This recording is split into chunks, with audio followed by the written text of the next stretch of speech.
Wait here. Lord Commander. Well? The king is not in his tent. Not in his tent? No, sir. Well, he must be somewhere. Have you searched the camp? Yes, sir. I brought the aid you assigned to him. I think the man knows something.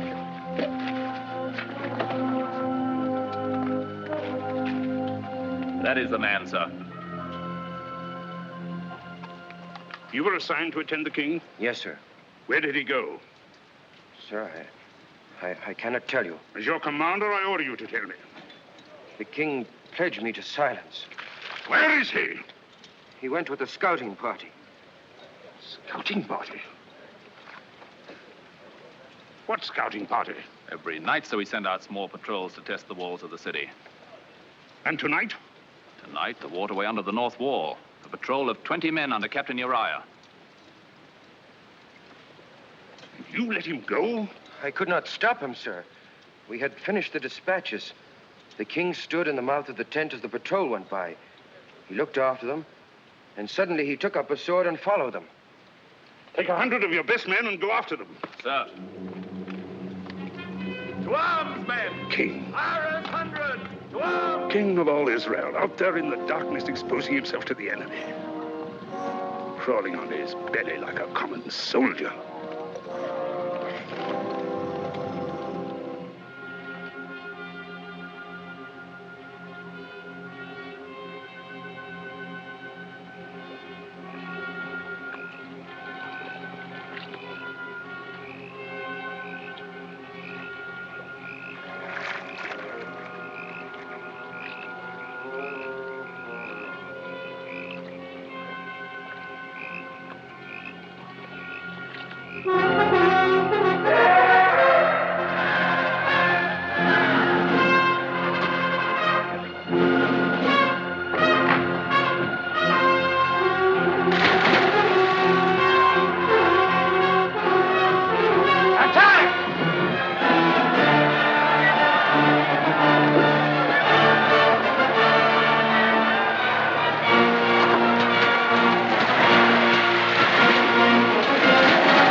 Commander of the army. My order. Yes, I know.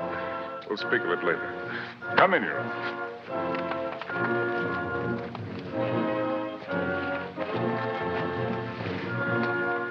I apologize for delaying your supper.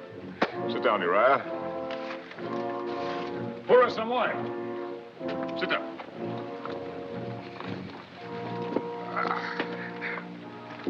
Sire. You're wounded. Let me call the physician. No, let it alone. It's a long time since I've shed any blood. It's good to have proof that it still runs in my veins. Sit down, George.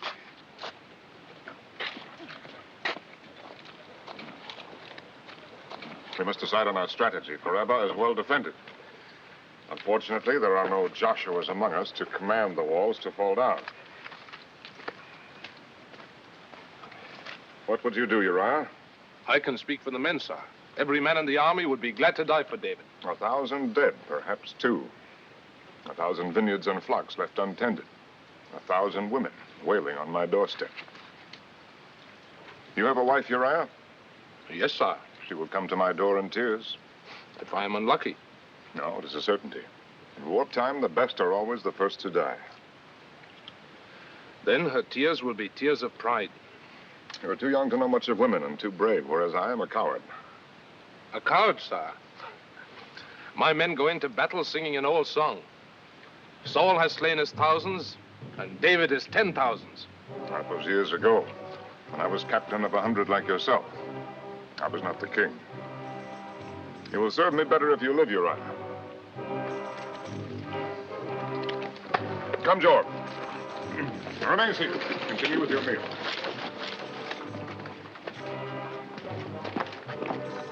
I will return to Jerusalem in the morning.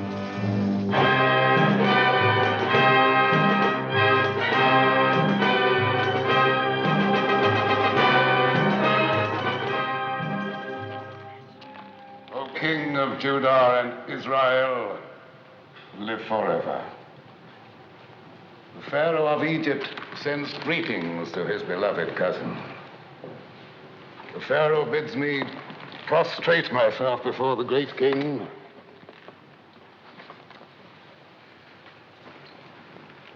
and to present this humble token of Egypt's regard. The king of Israel warms himself in the sun of the Pharaoh's regard.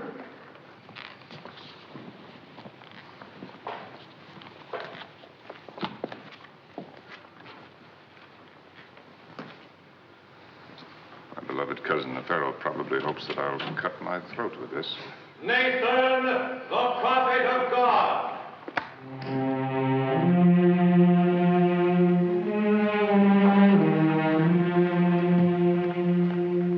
God walk with David. It is his custom to walk with Nathan. God looks with favor on your plan to bring the Ark of the Covenant into Jerusalem. Excellent. But as to your intention of building a temple to receive the Ark, he has commanded me to say this to you. Thus speaks the Lord. Should my servant David build me a house to dwell in? For I have not dwelt in a house since the day I brought the Israelites up out of Egypt, even to this day, but ever lived in a tent. Have I ever, in all these years, demanded that a temple be built for me? Now, therefore, I say to David, I took you from the pasture, from guarding your sheep, to make you shepherd over my people, even over all Israel. Yes, I understand. God sees no need of a temple. Is that it? That is his word. Very well, I leave such decisions to you. To God, sire.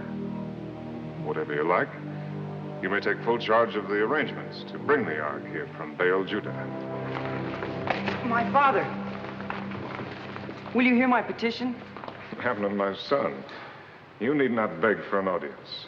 You promised me as the heir to Israel all the vineyards north of the Mount of Olives as far as the borders of Ephraim. Yet you have given the large vineyard on the Gibeon Road to Absalom. Did I? Only last month you said it was mine, yet Amnon claims it. I demand only justice. And what does Absalom demand? Justice, too. Then no matter how I decide, I am unjust. The vineyard belongs to Amnon. Thank you, my father.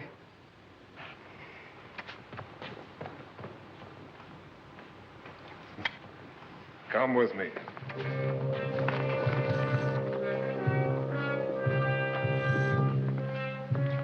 Let's try to understand my problem. Amnon is the heir. He has been anointed. If it became known that I favored you, it would weaken him in the eyes of the people. We both know that he needs all the strength that we can give him. We both know he is not fit to be heir. That I cannot help. You could anoint me in his place. Even if I wanted to, I am bound by the law. With our people, the law is everything. It is in their bones. It's only one vineyard, Absalom.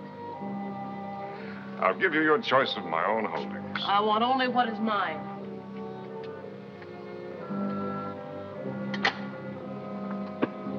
Here, take this. It was worth 20 vineyards.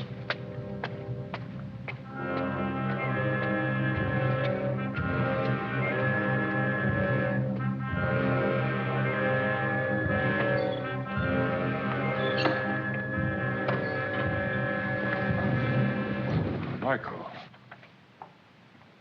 I did not expect to see you here. Does my presence displease the king? Of course not. You're always welcome. If the sight of me is so welcome, why haven't you come to my chamber since your return? I had much on my mind. Yet you found time to greet your other wives. I was the first. And now I'm the last. If you had been with the others, I would have greeted you, too. You remain aloof by your own choice. There was a time when you thought well of my aloofness. I make no objection to it now. Do as you please. How graciously. You give your royal approval. Your sarcasm is wasted. We both know that royalty is a fraud. It was no fraud when my father was king. I've never denied that Saul was every inch a king. And his successor, every inch a fraud. I will not argue with that either. Do you think that hanging his spear on your wall will make you royal? Michael, please. I have messages to read. Oh, I understand. I am dismissed. The shepherd's son is dismissing the daughter of Saul. I am to go and sit with the concubines. They are my wives. And you are my wife. Is that not enough?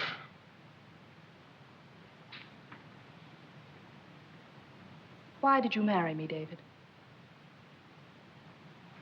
Why? Because I loved you. You lie. You have never loved anyone but yourself. David, meaning beloved. David, the beloved of David. Whatever you say. My love was wasted. You had no need of it. Is your memory so short? I had great need of it once. I begged you on my knees, but you deserted me. You refused to follow me into exile. You even dishonored your vows and let your father marry you to another. Against my will. You can say so. I cannot help thinking that real love would have fathered a stronger will. Then why did you take me back? You might have guessed.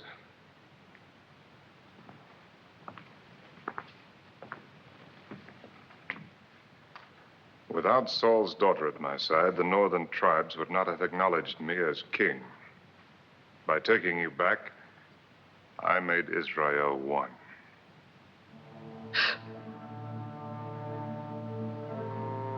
Michael, we're past the days of our passion. Love or hatred or anguish, even cruelty. Why should we torture ourselves? We have to go on living, Michael.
Other side.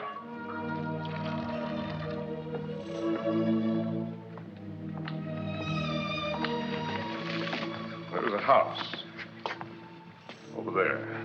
Under that big terebinth tree. You know it? Yes, sir. The house of Uriah the Hittite. Uriah the Hittite? He's a captain with the army. Yes, I know him. Does he by any chance have a sister? No, sir. He has a wife. A Hebrew woman of Benjamin called Bathsheba. Bathsheba. During my visit to the army, this Uriah's gallantry was called to my attention. It's been in my mind to reward him. Perhaps in his absence, his wife could accept the reward. I'll send for the woman in the morning, sir. No, send for her now. She shall dine with me tonight. Yes, sir. You're not eating. I dined earlier, sire. It is my custom when I am alone. As a soldier's wife, you have good reason to hate the king who keeps your husband from your side. The king does what he must. His needs are the kingdom's. Not all of them.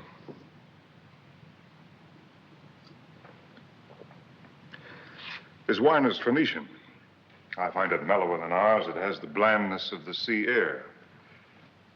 Have you ever visited the coast? No, sire. I lived for several years among the Philistines. The cold people like their sea. We Hebrews are of the desert. We breathe its wind and our blood runs hot with it. Our emotions are fierce like the desert wind. We worship our God fiercely. We love fiercely. We feel sorrow fiercely. Even the lesser sorrow is like the absence of a loved one. Has Uriah been away for long? We have been married 7 months. Of this time, we've been together 6 days. A poor return on the hopes of your betrothal. You are generous indeed not to hate me. I had no hopes, sire. I first saw Uriah on our wedding day when my father brought me to his house. Then 6 days is the sum total of your love. Of our marriage. Yes, sire.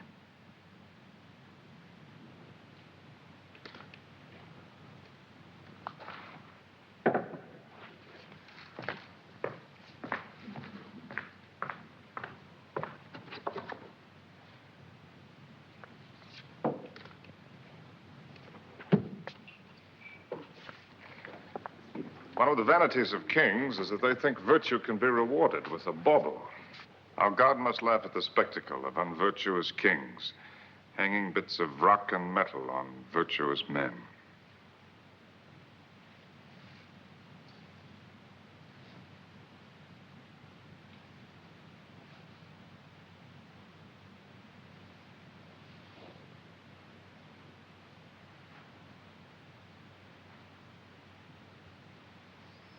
That is for virtue.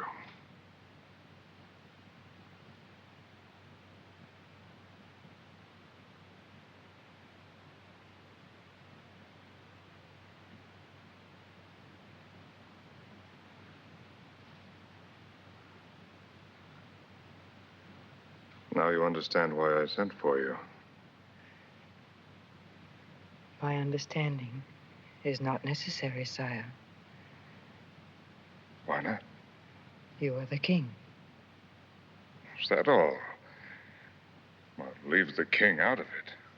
Think if any man would be content with such an answer. What other answer can I give, sire? You have sent for me and made known to me your will. What else is there for me to say? In Egypt, that would be enough.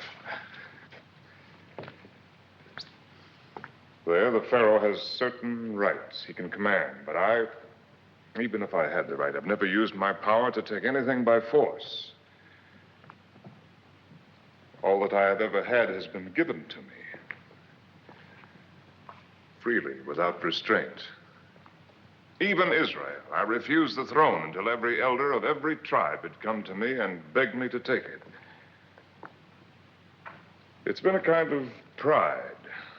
My pride, never to force myself on anyone. So I said nothing to you until you told me that there is no love in your marriage. Yes, you told me that. And so did Uriah. His dream of glory is his wife in tears. You'd better go.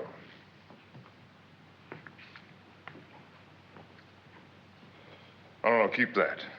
It's only a stone, but you lend it beauty. Uriah is a fool. When I looked on you from my terrace tonight, I knew that every future moment spent away from you would be a moment lost. Yet he's found only 6 days for you in 7 months. The perfume of his beloved is the stink of war. Does he think that a man was made only for the agony of battle? Does he call that manhood? Has he no blood, no heart?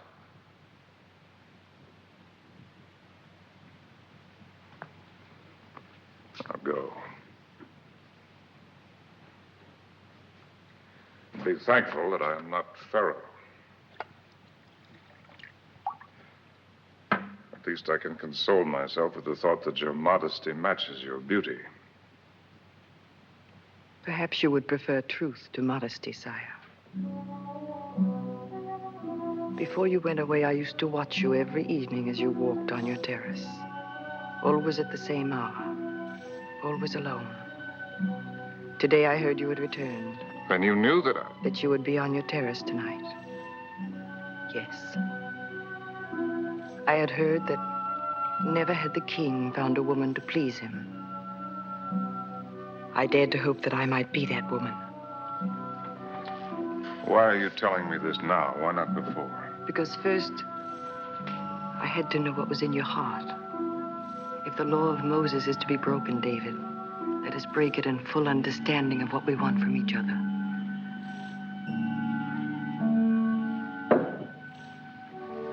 No, please. I'm not finished. There are women you could send for and send away again. I am not one of them. What do you want? To please you. Have I not made it plain enough that you please me? I'll never send you away. If that is what you want, never as long as I live. No, David, that is not all I want. Think not of this one night, but of all the days and all the nights to come. Think if I can give you what you need for as long as you live. As your wife. But you're not free.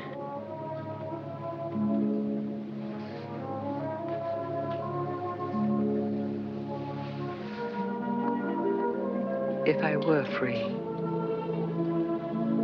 A king is not supposed to need anything. Only a fool would suppose that. Oh, then. Friendship.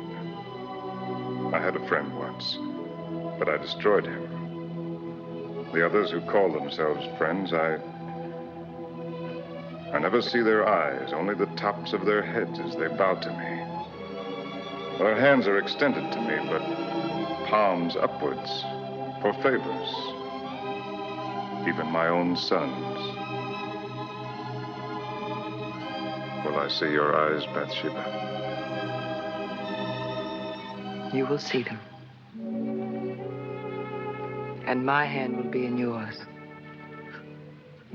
That much is easy, David. I'm only a man, Bathsheba. I need someone to understand that. I need the kind of understanding that only one human being can give to another. I need someone to share my heart. The man I watched from my window was not the king, but a man whose heart is well worth the sharing.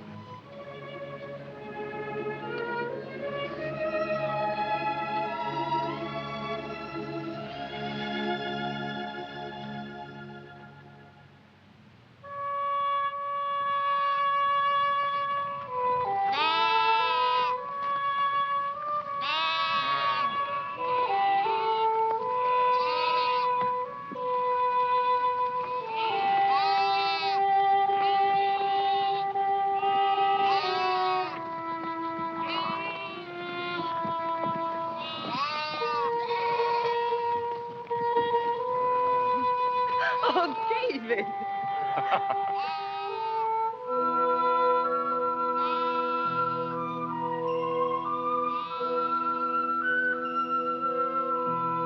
No, David. The boy, he'll see us.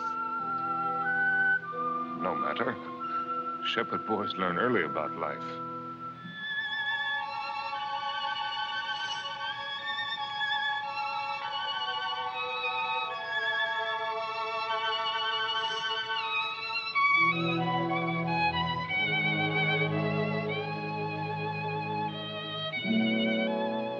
you, David? Did I what? Learn about life early. Before I was 12, I knew almost everything there was to know about life. And death. At 12, I'd killed wolves. 13, a man. Tell me, not about the killing. Tell me about the boy you were.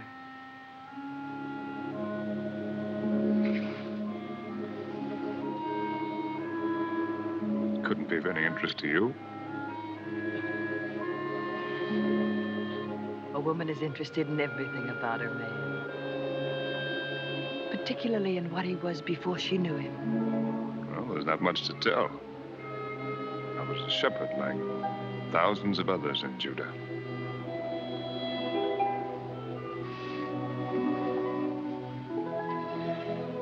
You slept out under the stars. Did you dream, David? What did you dream about? Surely a man is entitled to the privacy of his dreams. Then they were of women. Naturally.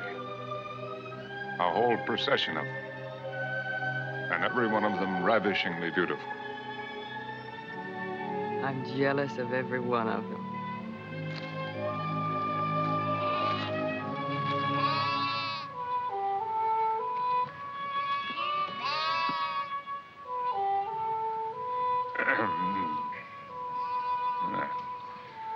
It's been a dry year.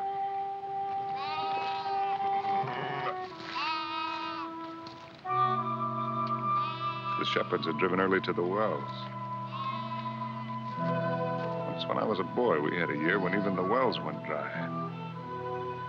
By midsummer, we were slaughtering sheep, saving only the ewe lambs. That was the year that I fought the wolves. Tell me. Well, they'd been made desperate by hunger. I fought them for 8 hours with my slingshot. In the morning, 6 of them lay dead. And you were only a boy. Oh, I was quite a hand with a sling. Here, I'll show you. May I try your sling?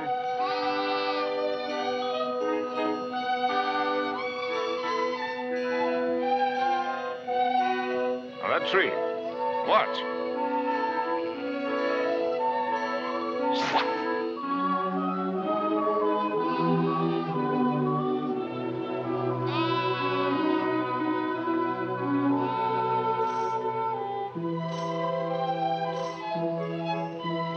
Very well, if you think that you can do better.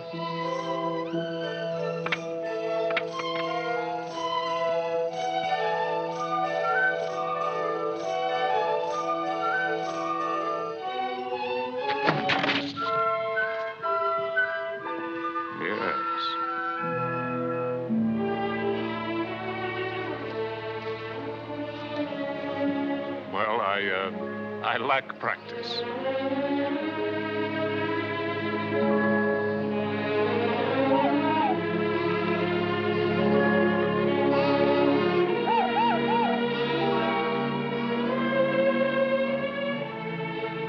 David, did you really kill Goliath?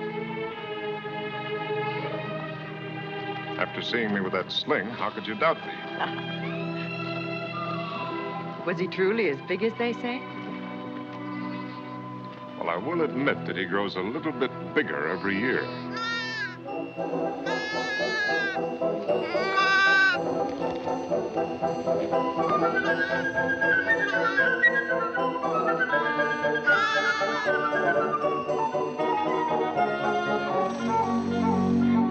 A new life.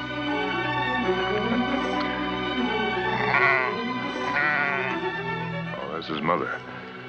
She's caught in the brambles.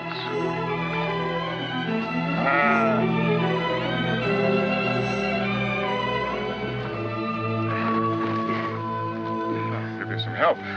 Thank you. Now, let's clear those hind feet. No, use both hands.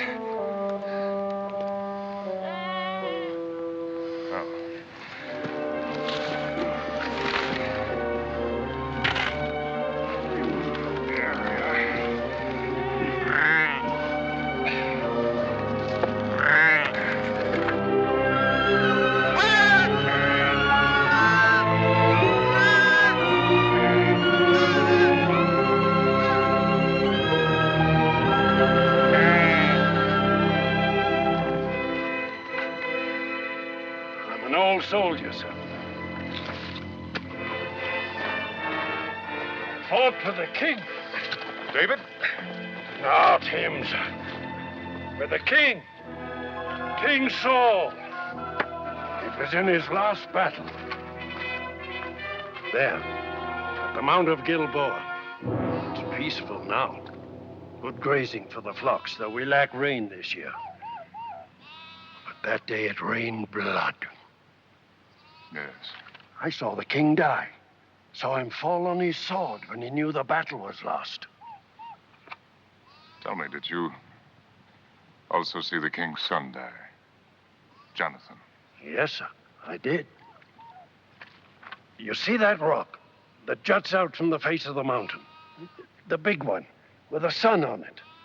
Prince Jonathan stood there with a loyal friend on each side of him. He fought there the livelong day. His friends went down, but still he fought against tens, then against hundreds. They overwhelmed him. Those Philistines and their brass and heathenish helmets. It was a black day for Israel. The king gone, Jonathan gone. None worthy to take their place. Yet Israel found a king in David.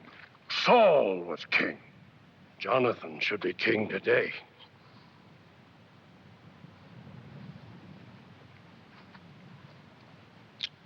Here.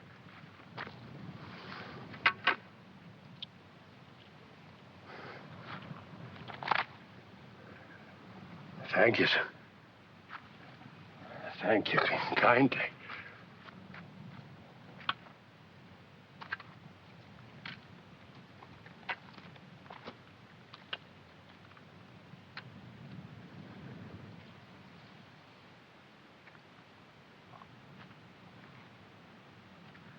David. Come. It's getting late.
mighty fallen. In the midst of the battle.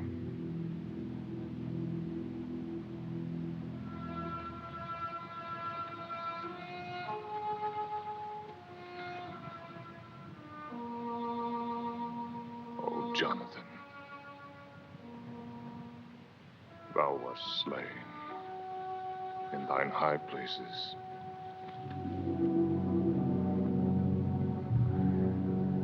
I am distressed for thee, my brother, Jonathan.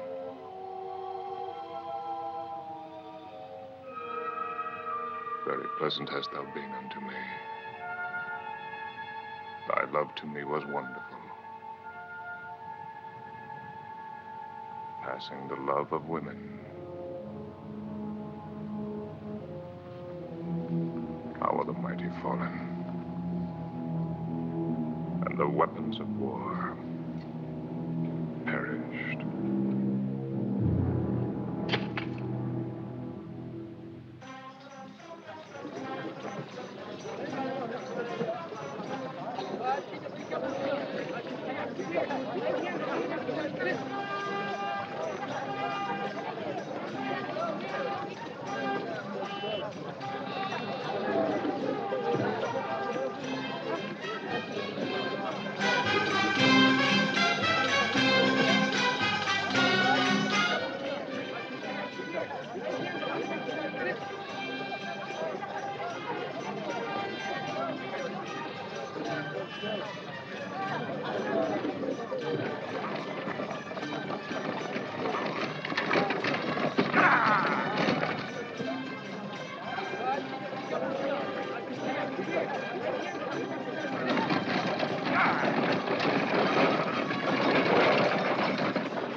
Greetings, Abishai. I received your message. Am I in time? Yes, sir. Even now, the caravan approaches Jerusalem.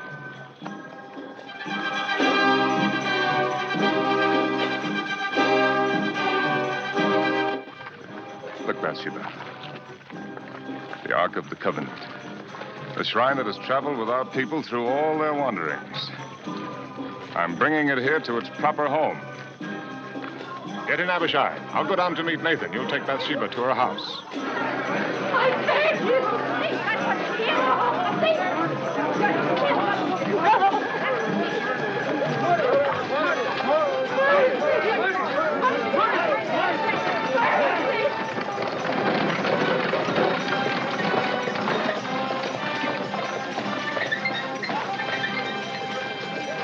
Mercy, I beg you. It's for you to cast the first stone.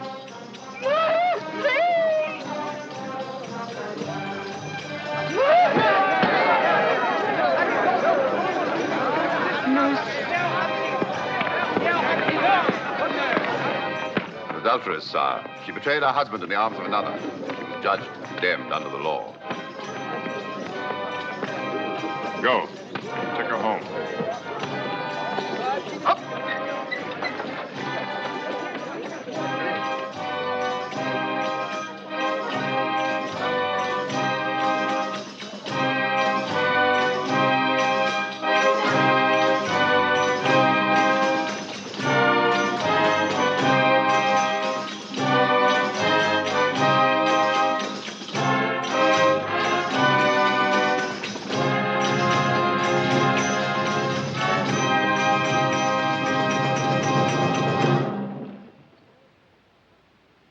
Sire.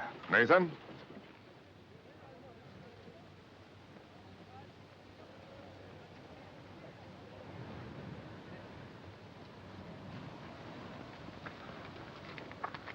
God's design is a strange one, Nathan. Consider how this box of wood has outlived the flesh that made it, and preserved it and venerated it. A pity that it is mute and blind and cannot tell us of our ancient dead.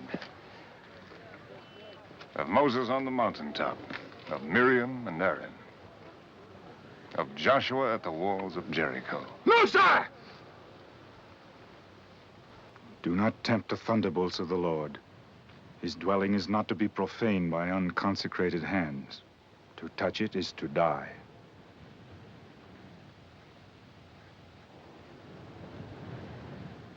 As you say, Nathan.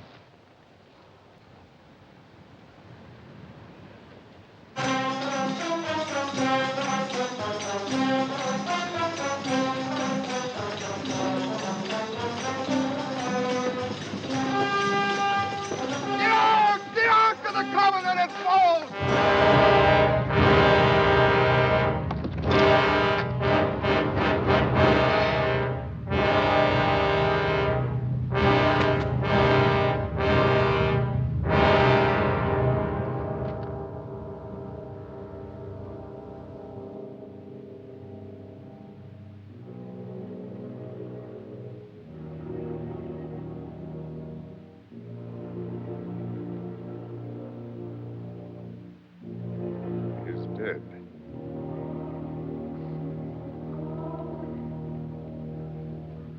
Let all take heed and bear witness to what they have seen, that the people may know the will of God.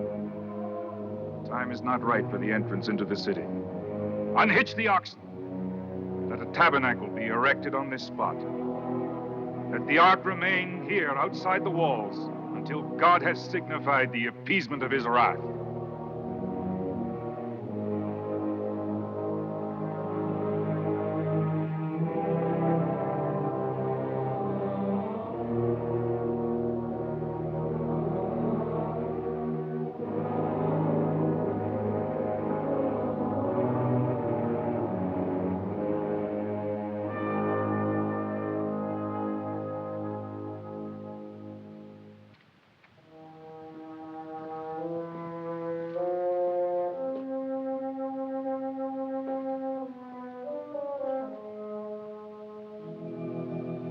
David.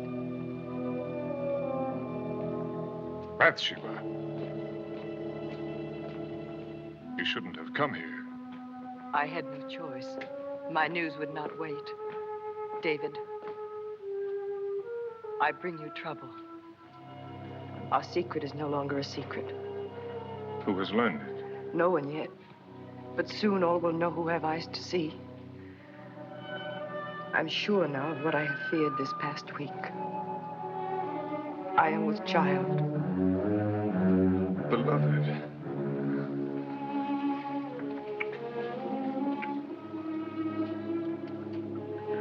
No need for tears. You bring me only joy. What man would not be happy to learn that his wife will give him a child? I am not your wife. You are my only wife. Please, beloved, do not be afraid. I am not afraid. Soon enough, we must all go down to Sheol. My tears are for our child who will never see the light. Bathsheba, listen to me. You will not die. The law says that I must. They would not dare. I am the king. The Israelites have had kings for less than 50 years. They've had the law of Moses for hundreds. Then I will give them their kingdom. You and I will flee into Egypt. No, David. Your life is marked out on a certain course. Even you cannot change it. It is God's design.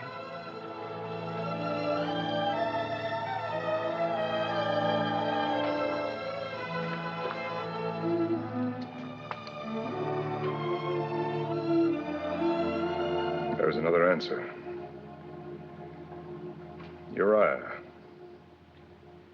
Uriah is a soldier. Soldiers die every day in battle, and not always by enemy hands. No, David. Even our love could not bear the burden of such a crime. The crime lies in the chance that I was born a Hebrew. In any other nation on earth, Uriah's life would be forfeit. It would be no less a crime.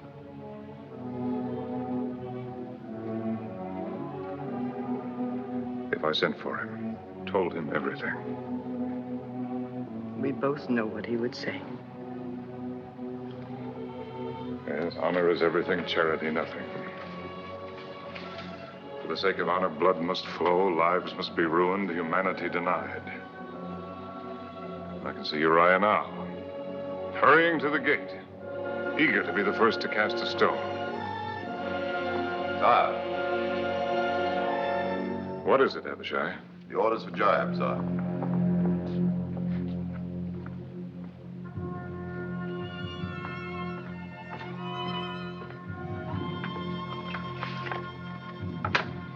Yes.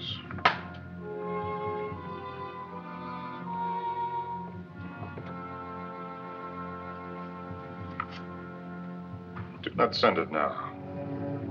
I may want to add to the message. Yes, sir.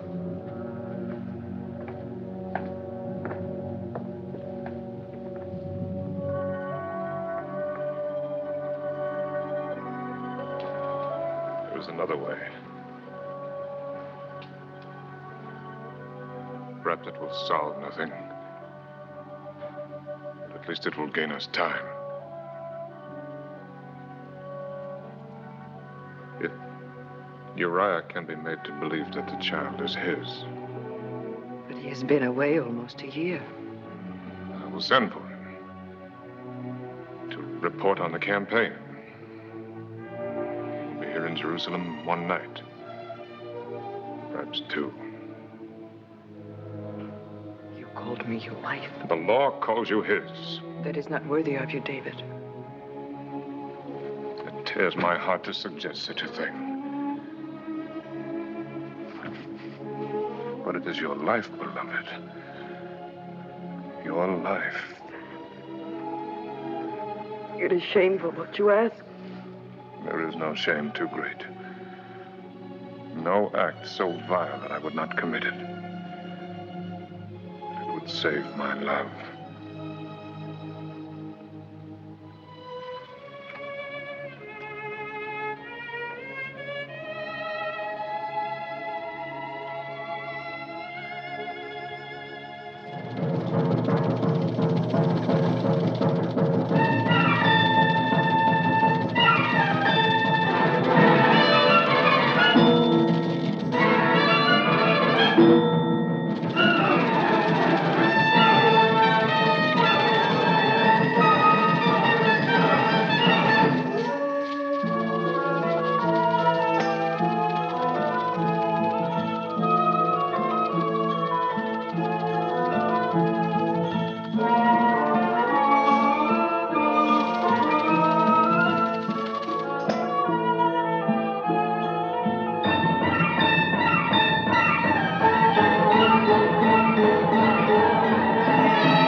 It is late and our guest must be weary from the road.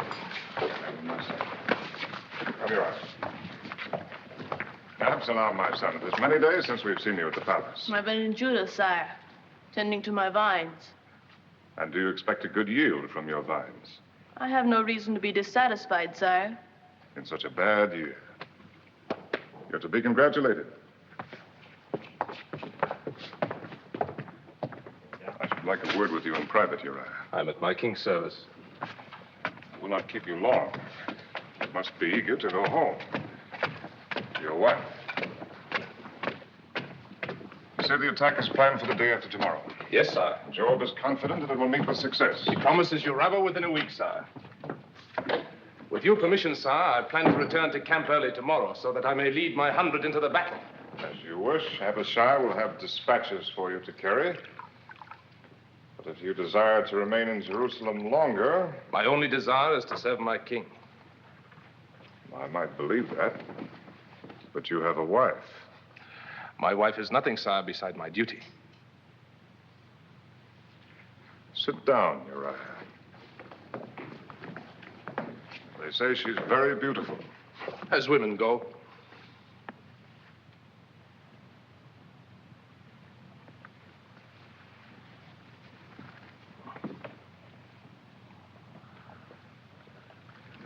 A woman does not always share her husband's devotion to duty. Have you ever tried to think of things from her point of view? No, sir. But supposing her wishes and yours come into conflict? A woman's wishes cannot conflict with her husband, sir. That is the law. The law? The law can only control what we do, not what we think. What does your wife think, Uriah? I do not know, sir. Is it possible that you believe that she does not think or feel? A woman is flesh and blood, Uriah, like us. Perhaps even more so, because we give her so little to think of but matters of the flesh. In all our history, only a handful of women have been permitted to write their names beside the men. Miriam, Deborah, Jael, perhaps one or two more. A woman's occupation is her husband. And her life is her love. But if her husband rejects her love, if he puts another love before it, if he denies her the only meaning that her life can have, is it not understandable if she seeks a meaning for it elsewhere? With another man? Yes. If she does, she breaks the law. But if her husband feels pity for her, under the law, he is the one who must condemn her. Then it is doubly his duty to be sure that the law is obeyed.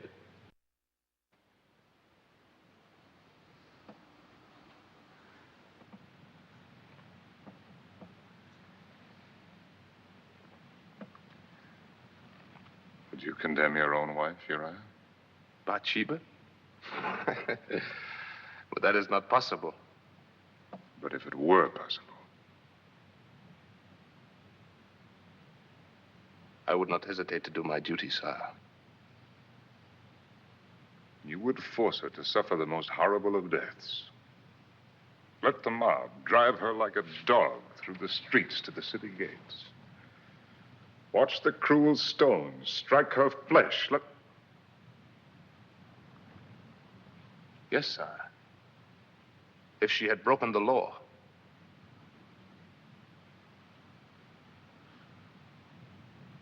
I've kept you too long from your bed. You may go. Sire, will you grant me a boon?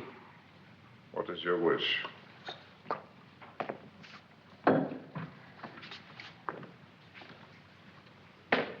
When Abishai prepares the dispatches, let him say this to Joab in your name.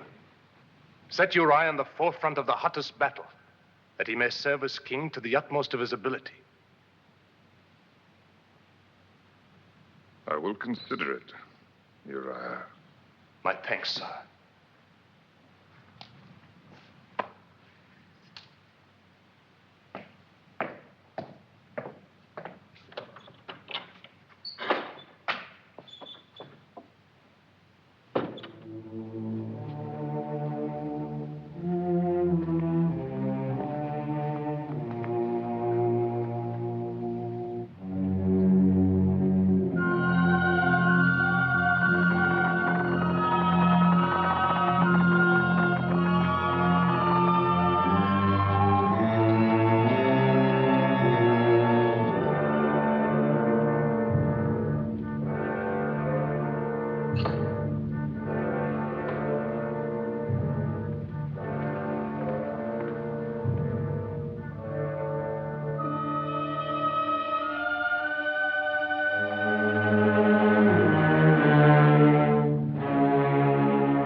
You are up late, David. So are you. I thought I might be of comfort to my husband. It's a terrible thing to know that your beloved is in the arms of another. Do not trouble to lie. You see, I know your secret. Yours and the Lady Bathsheba's. You know nothing. The lady has servants. Servants tell things to other servants, and they in turn tell them to their mistresses. So the daughter of Saul concocts a fantasy from servants' gossip. Bathsheba's condition is no fantasy. And the child she carries is yours. Oh, my husband, I guessed at once why you had sent for Uriah. Only David would have thought of it. A clever trick, worthy of the son of goatherds. Get out. You cannot save Bathsheba now. Your scheme has failed. Uriah has not been to his house all night.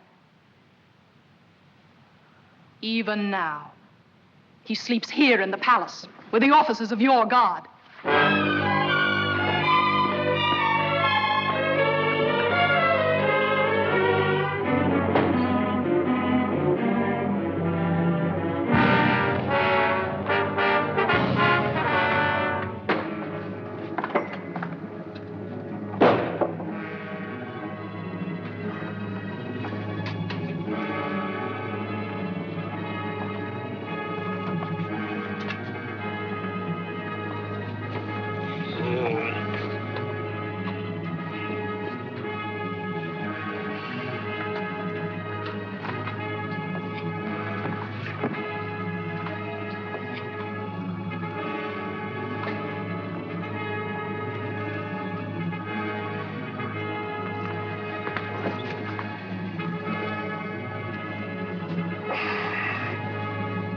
Sire, forgive me.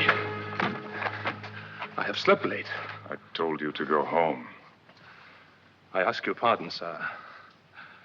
I could not go to my wife. Why not? It's a matter of my own worthiness.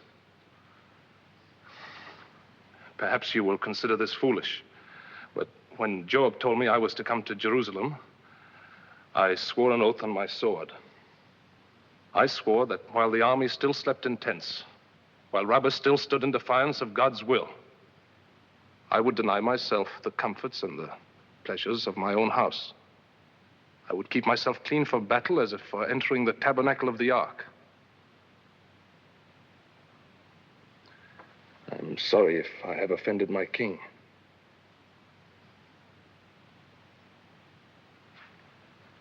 If the dispatches are ready, I will go. You fool. You stupid lion.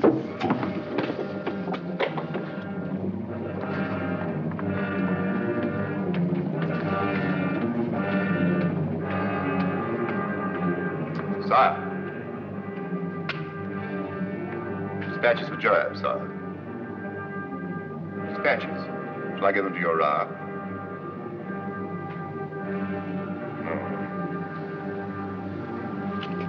No.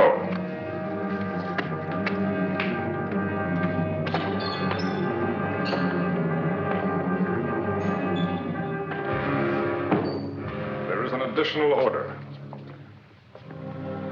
Set Uriah in the forefront of the hottest battle. It is his own wish, Abishai. Even his own words.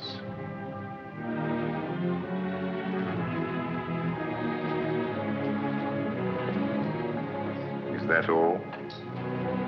No.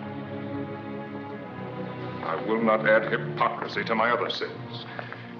Even if Joab should understand what I intend, I cannot ask him to share the burden of my guilt.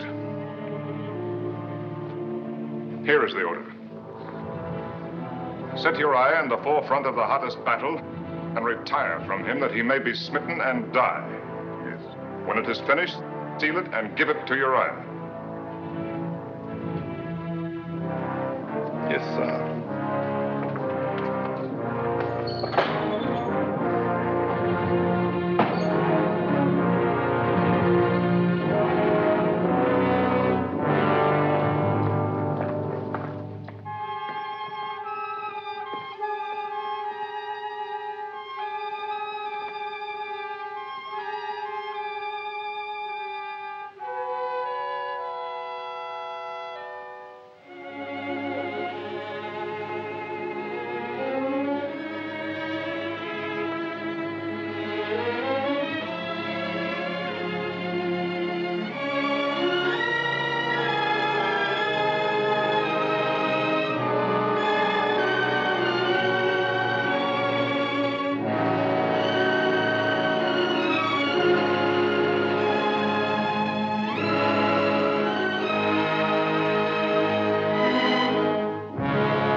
Sire, we bring great news.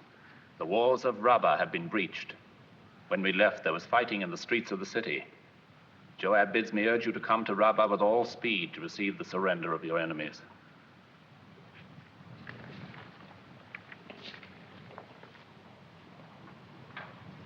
And our dead?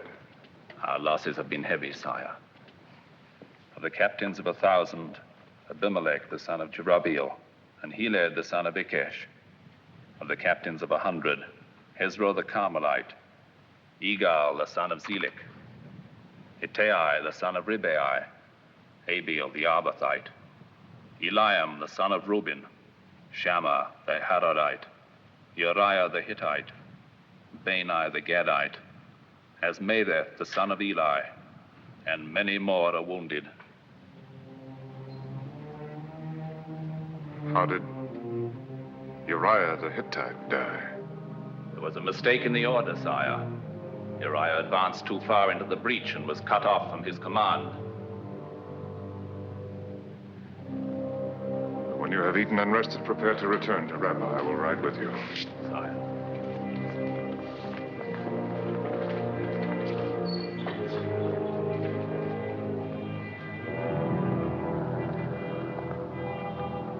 Sire, Lady Bathsheba's servant is waiting for your answer.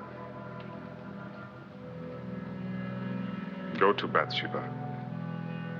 Tell her that Uriah is dead.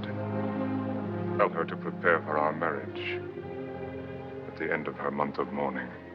Will you not go to her yourself? No.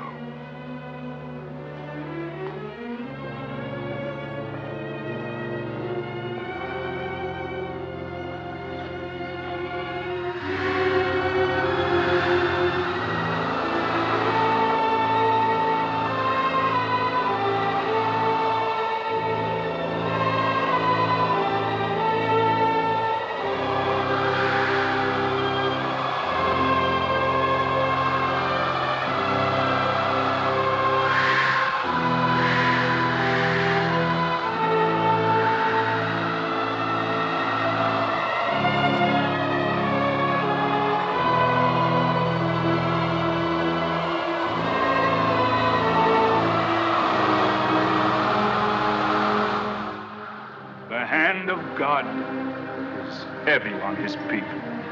Thus speaks the Lord. I will withhold the rains and cause the fields and vineyards to dry up and the flocks to grow thin. I will waste the land with drought, the people with famine. Yea, I will smite Israel for its sin against me. Woe unto Israel! Woe unto my people who have sinned. What sin, Nathan? The Lord has not vouchsafed to me its nature. But evidently the sin is great, thus to incur his wrath. Does it take so much to make him angry? That soldier who laid hands on the ark, he was only trying to be helpful. It is not for us to question the ways of the Lord. I question nothing. Yet the sun was hot that day. The man had been drinking wine. All were excited when the ark began to fall. Is it not possible that the man might have died naturally from other causes? All causes are of God. We've had droughts before, Nathan. I'm buying grain in Egypt and Philistia. There will be enough for everyone until the rains come if I have to empty my treasuries. Now, what more can I do? Is there anything else? Yes, sire. I have sat in the gate and listened to the people talk of the king. What do they say? They say that David is no longer David. They say that he neglects his duty, that he is often away from the city. When he is here, he has turned his face from his people. Petitioners are sent away from his door without a hearing. In hard times, it's natural that some will complain. Complain, yes, sire. But not talk openly of overthrowing the king. Explain yourself. The hearts of the Israelites are turning after your son. Well, it's difficult to imagine poor Amnon winning anyone's heart. Not Amnon, your second son, Absalom. The boy? Every day he is at the gate seeking those you have turned away. To these he says, "Oh, that I were made a judge in the land, that all may come to me and receive justice. Confine yourself to the affairs of God. Leave the affairs of the kingdom to me. Sir. Oh, Abishai, I have orders for Joab. The king forgets that he too is a servant of the Lord.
Priests are waiting.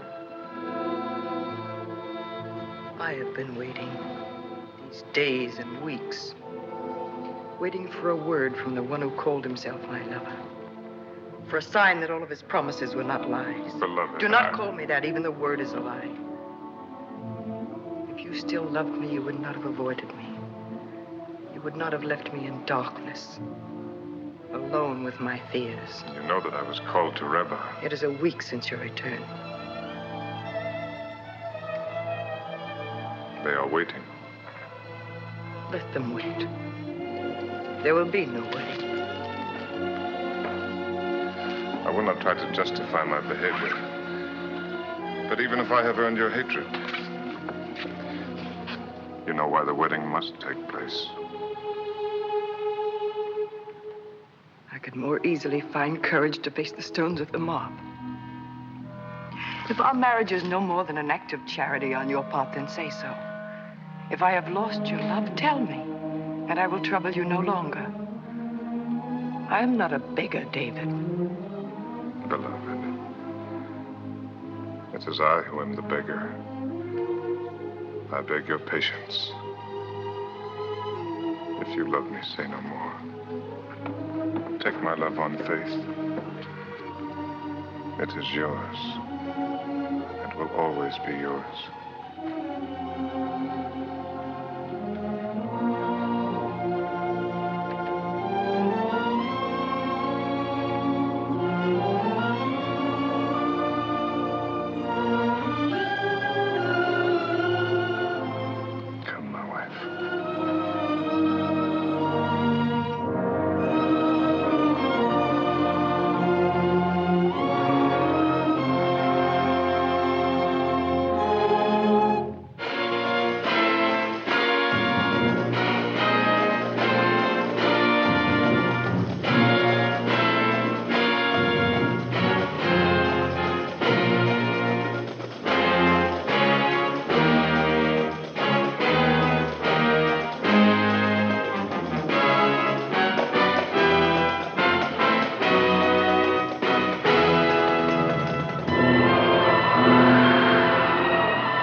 My lady, the king should be called if he would again see his son alive.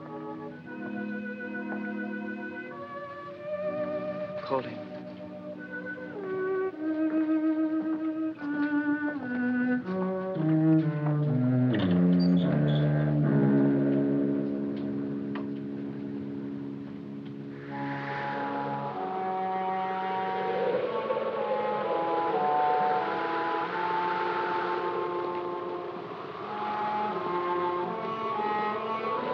Sire.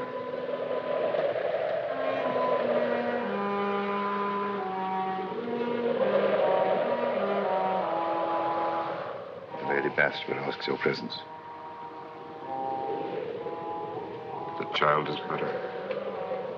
No, sire.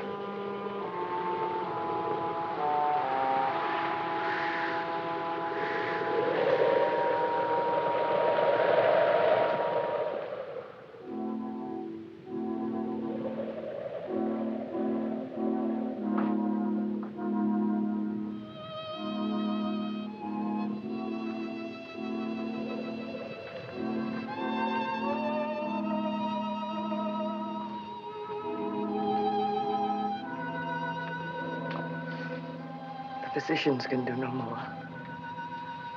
They say he will die. I know. I have known it these 7 days. I have lain in sackcloth on the earth. I have fasted. I have tried to pray. My prayers were only words going out into emptiness. They fell on no ears but my own.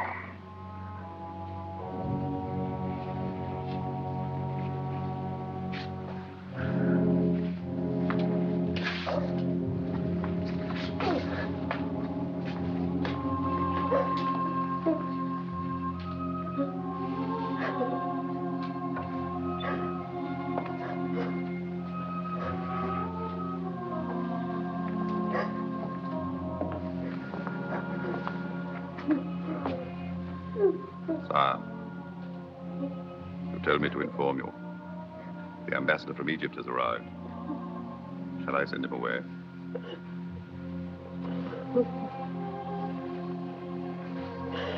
Now I will go down.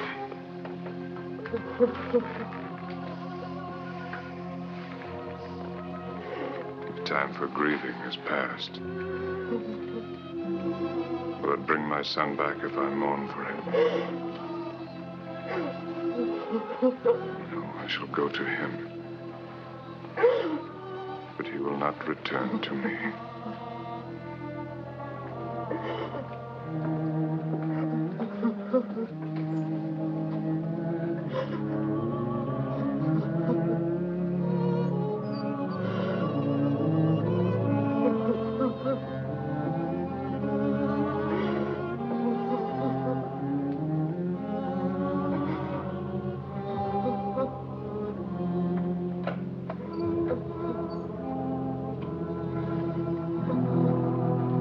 The Pharaoh bleeds for his cousin and for the people of Israel. But alas, the Pharaoh's storehouses are empty.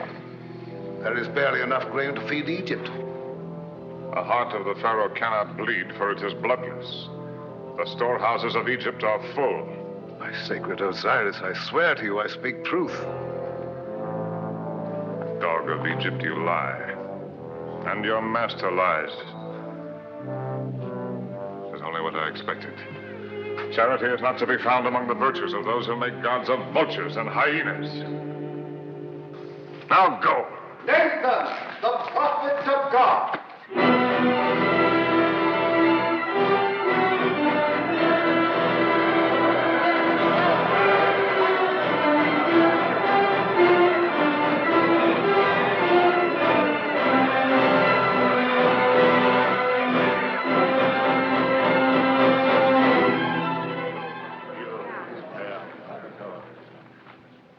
I come on a matter of justice, sire.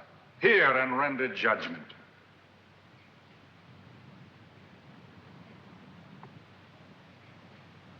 You may speak.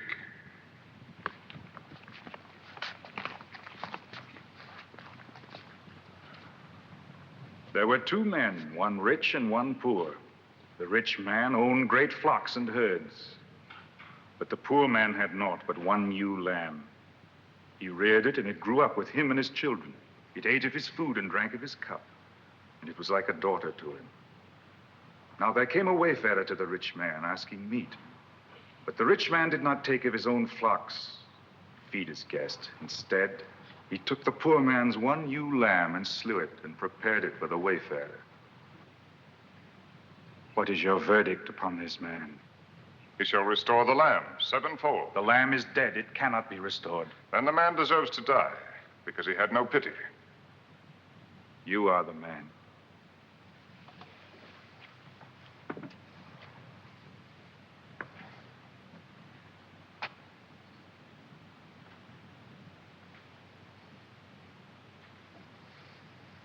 You have made me pronounce sentence upon myself.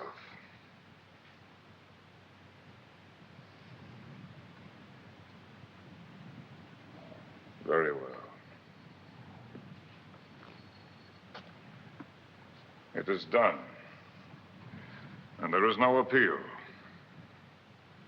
It is the will of God, and I accept it. Gladly. It is not his will that you should die, David. Worthy or unworthy, you are his anointed. Through Samuel, he chose you to lead his people. Your labors in his behalf are still unfinished. But you cannot escape the punishment of the Lord. I have not escaped it. My son is dead. His justice is still unsatisfied. You have paid for your adultery, but you have also killed. You have taken up the sword and slain your fellow creature for your desire. Now, therefore, the sword shall never depart from your house. You shall know the hatred and ingratitude of your own flesh. Brother shall turn against brother, and son against father. The history of David's house shall be a history written in blood. You tell me nothing new. I am content. Even so, the tally of the Lord is not paid. The woman has been denounced. She also must expiate her sin. She has lost her child. Is that not enough? Bathsheba has sinned, and she must render payment according to the law of Moses. Uriah's death was my act, and mine alone. She was a faithless wife. Faithless only because I made her so. Could she deny the king when I called her? Could she refuse to obey my commands?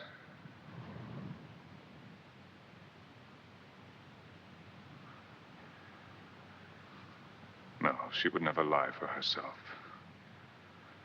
And I will not lie for her. But even if she sinned, she has done no evil. She came to me with love and tenderness. She lifted up my heart. She has brought no evil with her. She has brought adultery and murder. She has brought the drought and the famine. She has brought the wrath of God upon Israel. They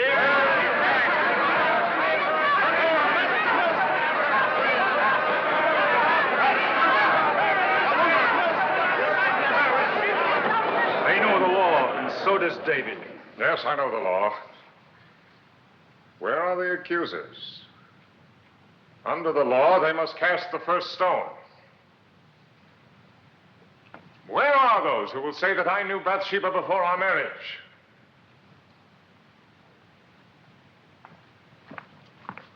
Who will dare to say it to my face?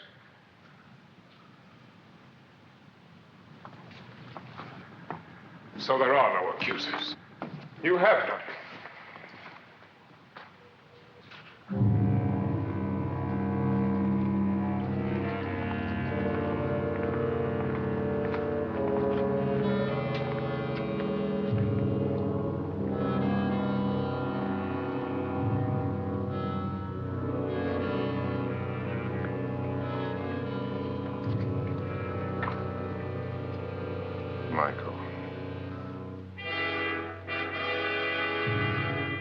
I cannot find it in my heart to blame you for what you do.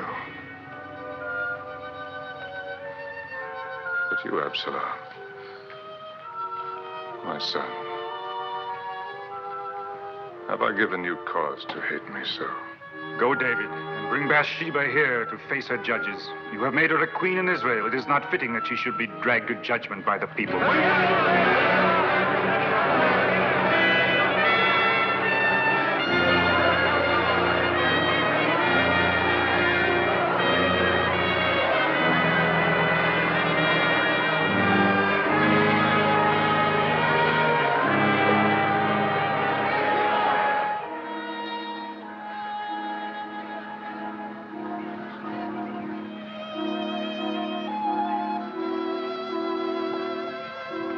Lady.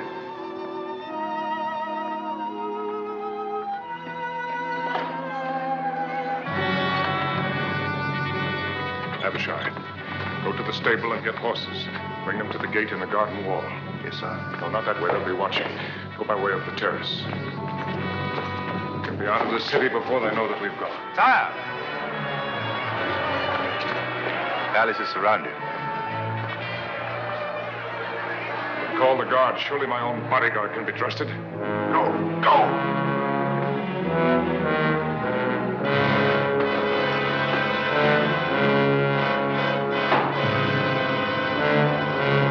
No, David. We cannot fight against the will of God. A God who punishes the guiltless. I am not without guilt, David.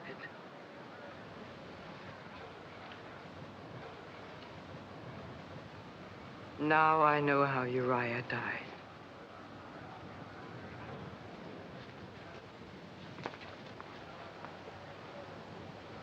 I think I really knew before our marriage. Knew and put it from my mind. I lacked the courage to face the truth. My guilt is as great as yours. Greater. Because I let you bear the burden of it alone. I killed him. I wished him dead. God sees into our hearts, David.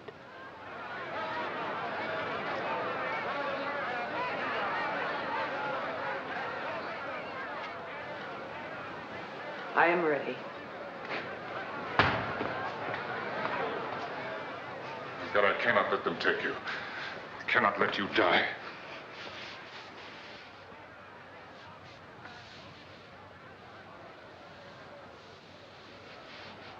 David? Yes, love.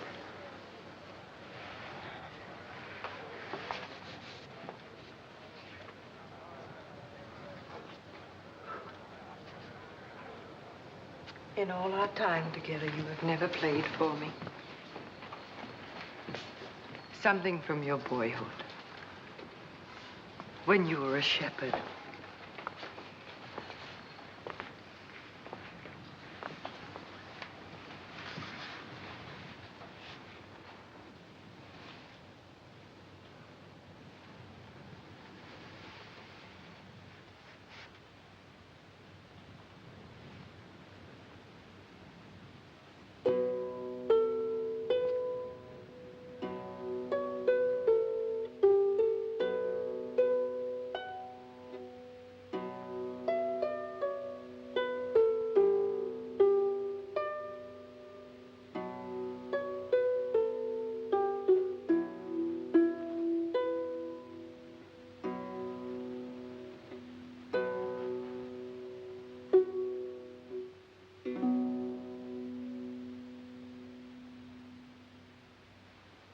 The Lord is my shepherd. I shall not want. He maketh me to lie down in green pastures. He leadeth me beside the still waters. He restoreth my soul. He leadeth me in the paths of righteousness for his name's sake.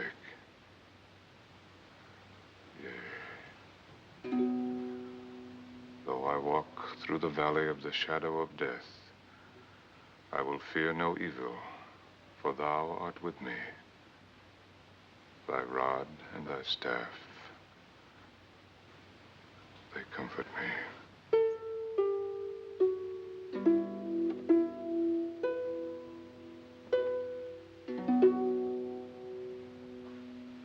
Thou preparest a table before me In the presence of mine enemies,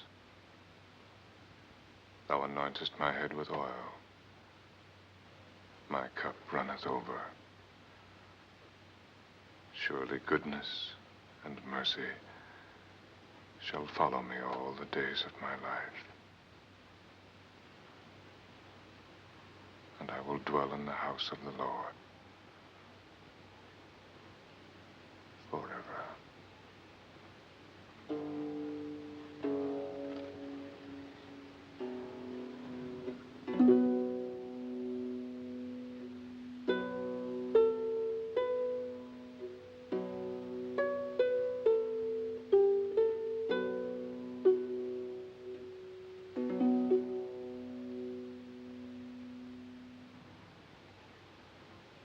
Goodness and mercy.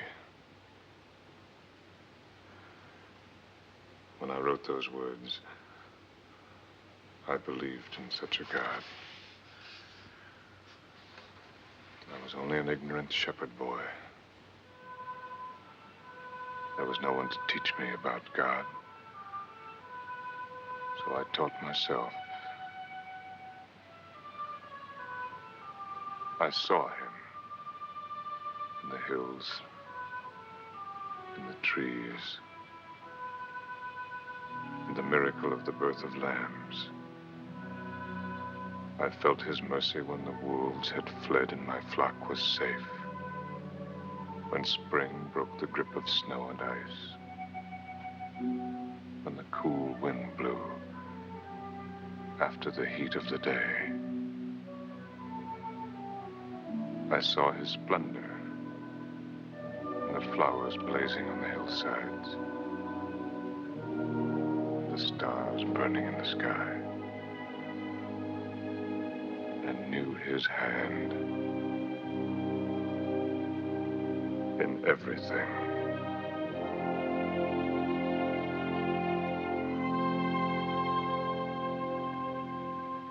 Then I wandered from him. I tried to find him again. I had lost him.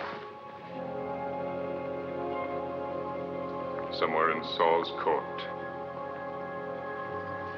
Or when I roamed the desert in exile. Or in the camp of the Philistines. His image paled in the lights of the cities. And his voice was drowned, quarreling and scheming of the ambitious and the mighty. And now Nathan has found him for me. Not the God of my boyhood days, but a God without mercy. A God who thinks only of his justice.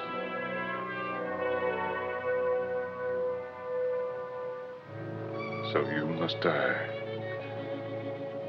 as the soldier died when he tried to save the ark from falling. He put his hands on the ark like this.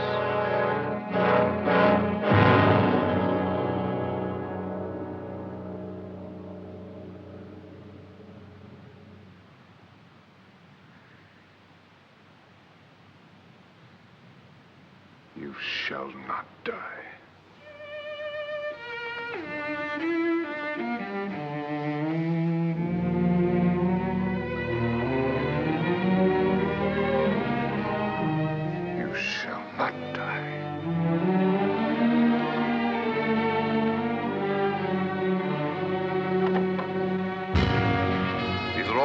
Sir. It will be enough. Take your stand at this door. If anyone tries to enter, cut him down.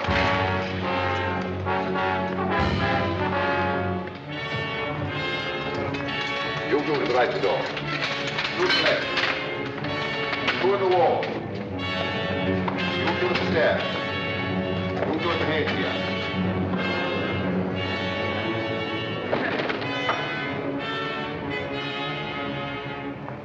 Where's the woman? She is not coming.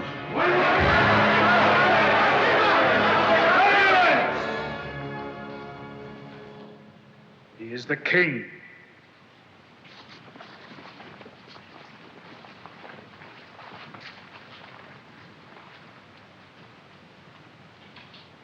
You have heard the word of God. I have heard the word of Nathan. You have told me that God demands justice. That I will believe. But I will not believe that he would condemn a helpless woman for another's crime. Where are you going? To the tabernacle. If God is what you say he is, if this is truly his justice, then let him speak for himself. Will you go to him in anger? He has shown me nothing but anger. He has turned his face from me. It was David who first turned his face from God. Once there was a David who knew how to pray, who sought nothing for himself at the hands of God, who found his strength in faith alone. If that David still lives, his God will not deny him mercy.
God,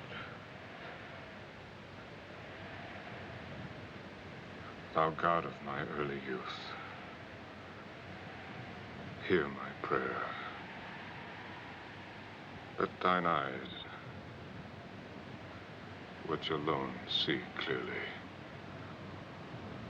fall upon thy worthless servant. In all things have I failed thee. My life is a waste. My crimes are many and terrible. To my sons I have bequeathed the evil that is in my blood. I have led my people into misery and want. I have used thee with ingratitude and betrayed thy trust. I have been a faithless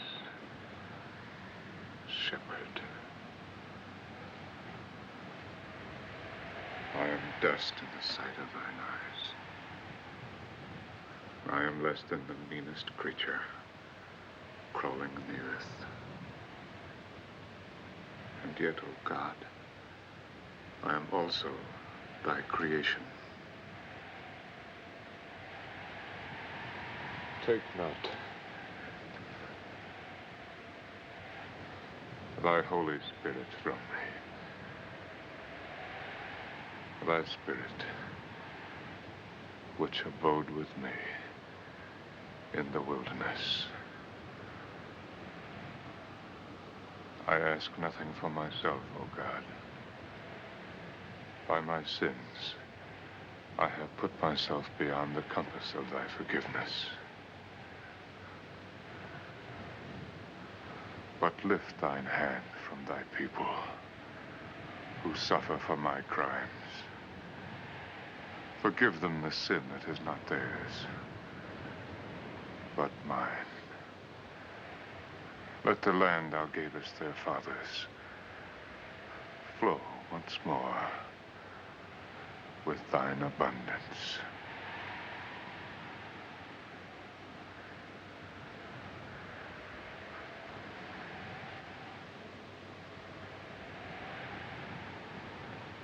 And let Bathsheba live to praise thy name and testify to thy mercy. Show her the loving kindness of thy heart. Cleanse her from sin.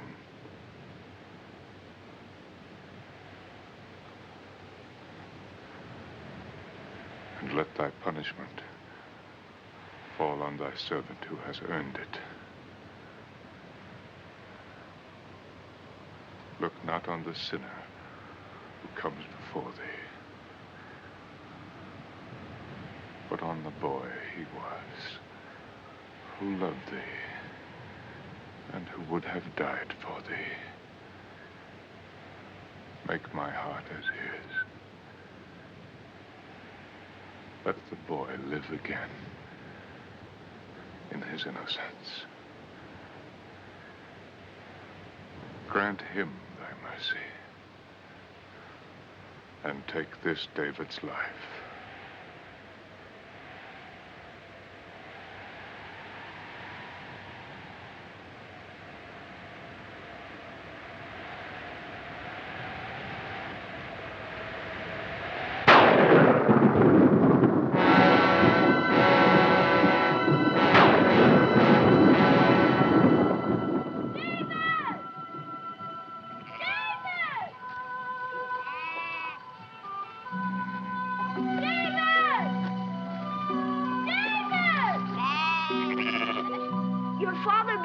To his house.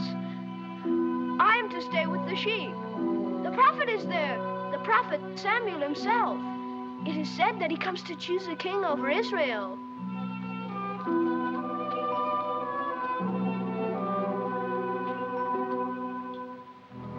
Eliab, Abinadab,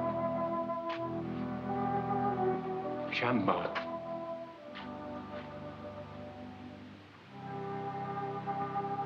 The Lord has not chosen one of these. Any father would be proud of such sons. You do well to feel pride, Jesse. But the Lord does not see as man sees. For man looks on the outward appearance, but the Lord looks on the heart. Who is this? My youngest son, David, who tends the sheep. But he's only a boy. A dreamer, a singer of songs. Come hither, David.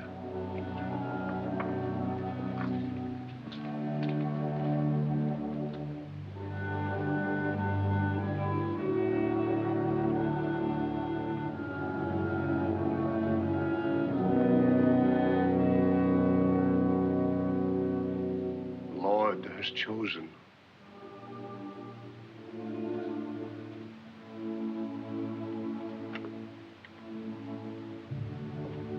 Honor him, David. Walk in his light, and you shall serve him as few are permitted to serve.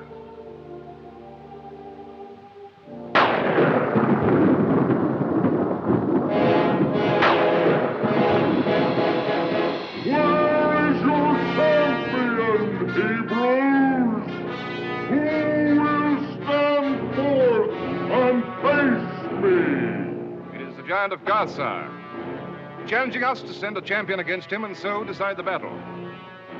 Sire, the men have heard his challenge these 40 dawns. They cower like whipped dogs at his voice. Unless he is met, and soon, our cause is lost. And is there no one in the ranks of Israel who dares to meet this man? Sire, if Goliath were only a man, any one of us would go. But he's like no man born of woman. His height is 6 cubits and a span, and his spear is like a weaver's beam. There are dogs indeed to run before one Philistine. Is there no courage in Israel? Sire, courage alone is not enough. No arrow can pierce the giant's armor. No spear can thrust beneath the reach of his arms. He casts his spear 100 long paces. We call ourselves the chosen of the Lord. Are we to let the enemies of God take Israel because we lack a champion? Sire, I will meet Goliath. Who is it that speaks? Come forward.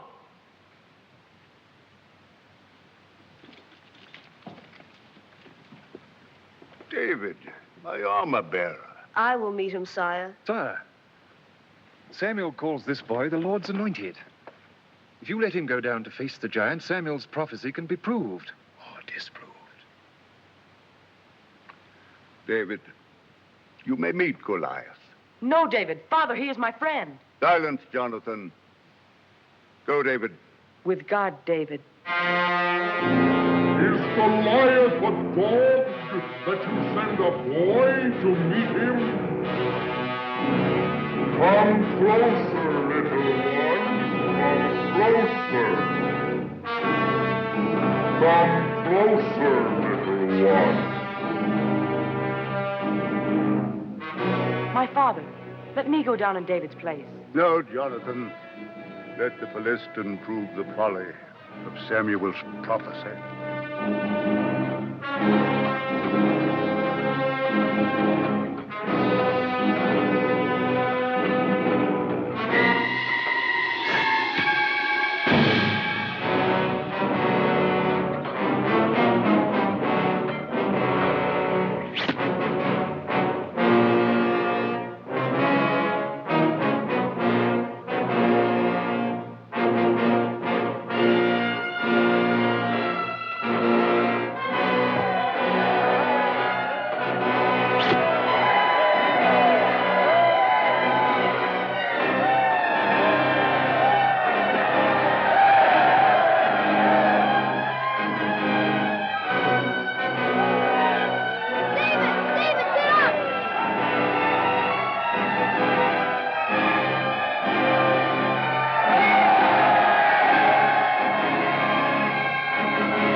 No man can ever hope to know the real nature of God, but he has given us a glimpse of his face.